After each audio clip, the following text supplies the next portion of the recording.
आज आपण fried broccoli बनवणार आहोत। त्यासाठी ह्या ब्रोकोलीचा एक गड्डा घेतलेला आहे मी। त्याची अशी फुलं काढून घेणार आहे सगळी छान अशी, आणि उरलेला जो हा सगळा जो पार्ट आहे ह्याचा मी सूप बनवणार आहे। आणि सूपची आपली रेसिपी आहे यूट्यूब चॅनलला यापूर्वी आपण टाकलेली आहे, ती तुम्ही बघू शकता। आता हे ब्रोकोलीमध्ये हे उकळलेलं पाणी घालायचं। उकळलेल्या पाण्यात एक 5 मिनिटसाठी आपण ब्रोकोली नरम व्हायला ठेवणार आहोत। हे एकदम चिल्ड असं पाणी घेतलेलं आहे, आपण बर्फाचं पाणी घेतलंय। गार पाणी फ्रीज मधलं घ्यायचं आणि ही ब्रोकोली आता ह्याच्यामध्ये टाकायची, म्हणजे हा कलर मेंटेन राहतोय असाच ग्रीन कलर। तसा थोडासा आपण सोया सॉस घातल्यानंतर कलर चेंज होणार आहे, पण ॲटलिस्ट थोडा तरी आपण ठेवायचा प्रयत्न करूया। एक गार पाण्यात एक 5 मिनिट ठेवून द्यायचं। गॅस चालू करते आणि जाड बुडाचं एक पॅन असं ठेवलेलं आहे मी। थोडंसं तेल घालून घ्यायचं। आपल्याला अंदाजाने घालायचं, एक 4 चमचे होईल असं, फ्राय करायला जेवढं लागेल तेवढं।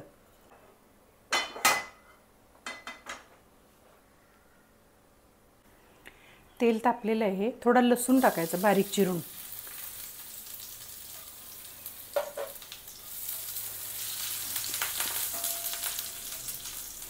गॅस बारीक करायचा आणि लसूण चांगला असा परतून घ्यायचा व्यवस्थित, थोडासा लाल कलर होईपर्यंत परतून घ्यायचा।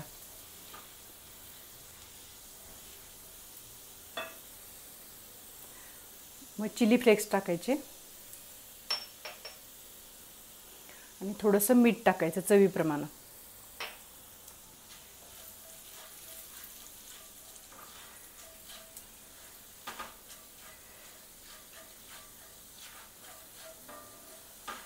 आणि हे ब्रोकोली निथळत ठेवले होते चाळणीमध्ये,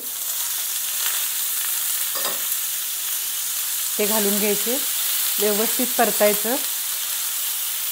गॅस बारीकच आहे आपला।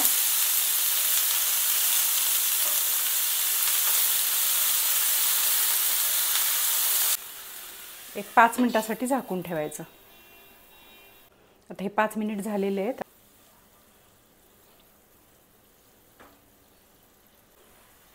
थोडंसं मिरे पावडर घातली,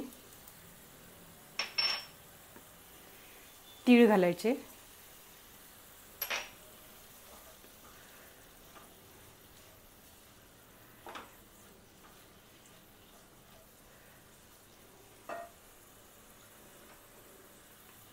सोया सॉस घातला, एक चमचाभर होईल एवढा, तुमच्या आवडीप्रमाणे कमी जास्त करू शकता तुम्ही।